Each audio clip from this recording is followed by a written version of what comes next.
when the Princess of Wales announces her cancer diagnosis to the world. But did it have to come to this? Was Kate's hand forced by the very palace meant to protect her?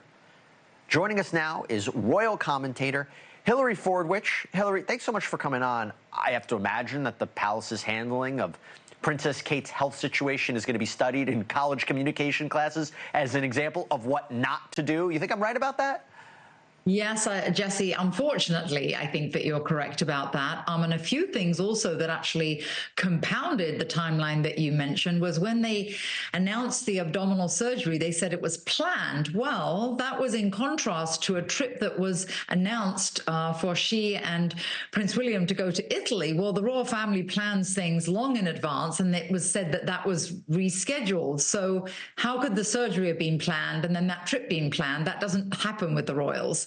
Yeah. So that actually added fuel to the fire. And I think one of the things we can look to is that Prince Charles has long said, now King Charles, when he was Prince Charles, he long ago said that when he came to the throne, he wanted to have a slimmed down monarchy.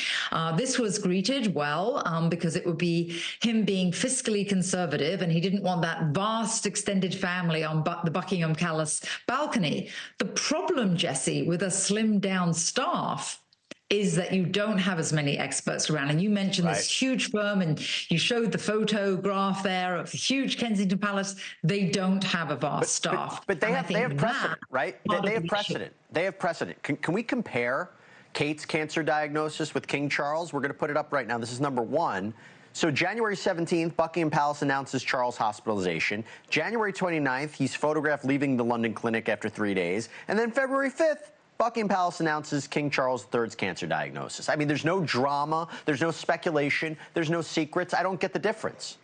Well, I think there are quite a few differences, actually, though, Jesse. One of them is, of course, they have different press offices. There's Buckingham Palace for King Charles and Kensington Palace for Princess Catherine, as you've mentioned. Sure. But she is obviously a young mother with young children. And as she said in the video, she wanted to not only share this with them appropriately, but she didn't say exactly in the video, but the backstory is she wanted them out of school because obviously we all know no matter where you are in the world and what kind of people, children can be, let's just say, less than tactful.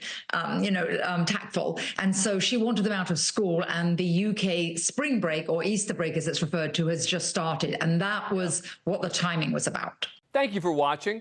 Go to newsnationnow.com to find NewsNation on your cable provider. And don't forget to click the red subscribe button below to get more of NewsNation's fact-driven, unbiased coverage.